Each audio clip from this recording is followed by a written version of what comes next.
गांव का नाम था सोनपुर। छोटा सा गांव, जहां दिन सूरज के साथ शुरू होता और रात दिए की लौ पर खत्म हो जाती। इसी गांव में रहता था हल्कू, एक गरीब सीधा साधा किसान। उसके पास ना ज्यादा जमीन थी ना पैसे, बस एक पुरानी झोपड़ी, थोड़ी सी खेती और दिल में ईमानदारी। हल्कू की जिंदगी आसान नहीं थी।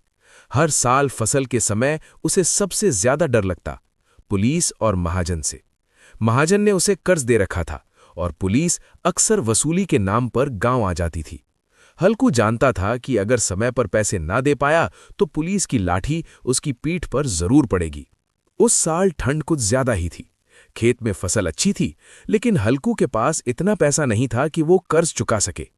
उसकी पत्नी मुन्नी रोज समझाती, हल्कू, इस बार फसल बचा लो, चाहे भूखे रह लो, लेकिन खेत मत छोड़ना। हल्कू मुस्कुरा देता, पर उसके मन में डर बैठा था। एक रात गांव में अफवाह फैली, कल पुलिस आने वाली है। हल्कू की नींद उड़ गई। उसने सोचा, अगर पुलिस आई तो फसल बिकने से पहले ही सब छिन जाएगा। रात को हल्कू खेत में जा पहुंचा। ठंडी हवा चल रही थी। वो खेत की मेड़ पर बैठा अपनी फसल को देख रहा था। तभी उसे दूर से टॉर्च की रोशनी दिखी। उसका दिल जोर जोर से धड़कने लगा। पुलिस, वो बुदबुदाया। दो पुलिस वाले खेत के पास आए। एक कड़क आवाज में बोला, कौन है यहां? हल्कू डरते डरते खड़ा हुआ। मैं हूं साहब, हल्कू। पुलिस वाले ने उसे ऊपर से नीचे तक देखा। कर्ज कब चुकाएगा? हल्कू की आंखों में आंसू आ गए। साहब, फसल कटने दीजिए, सब चुका दूंगा। दूसरा पुलिस वाला थोड़ी देर चुप रहा। उसकी आंखें खेत पर थीं, लहलहाती फसल, ठंडी रात और कांपता हुआ किसान। वो धीरे से बोला, तू यहीं रात भर रहता है? हाँ साहब, नहीं तो नीलगाय और जानवर फसल खा जाते हैं। पहला पुलिस वाला हंसा, देखो इसकी हालत, फिर भी हिम्मत है। लेकिन दूसरा पुलिस वाला नहीं हंसा, वो कुछ सोच रहा था।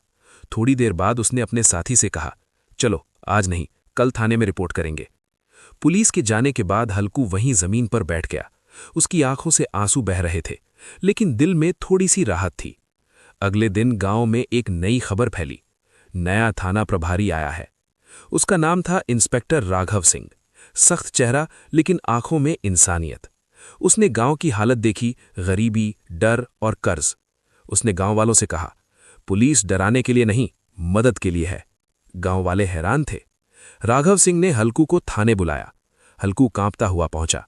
उसे लगा अब सब खत्म। इंस्पेक्टर ने पूछा, तुम ही हो हल्कू? जी साहब। कर्ज कितना है? हल्कू ने सच सच बता दिया।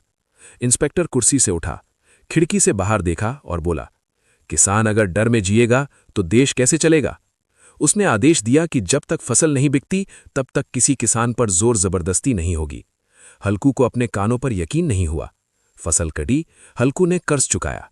पहली बार उसके चेहरे पर सच्ची मुस्कान थी। कुछ महीनों बाद गांव में चोरी हो गई। चोर को पकड़ने में हल्कू ने पुलिस की मदद की। इंस्पेक्टर ने सबके सामने कहा, हल्कू जैसे लोग ही समाज की असली ताकत हैं। हल्कू ने सिर झुका लिया। उसकी आंखें नम थीं, लेकिन इस बार डर से नहीं, सम्मान से। उस दिन के बाद गांव में पुलिस का नाम डर नहीं, भरोसा बन गया। और हल्कू, वो आज भी गरीब है, लेकिन अब डरा हुआ नहीं।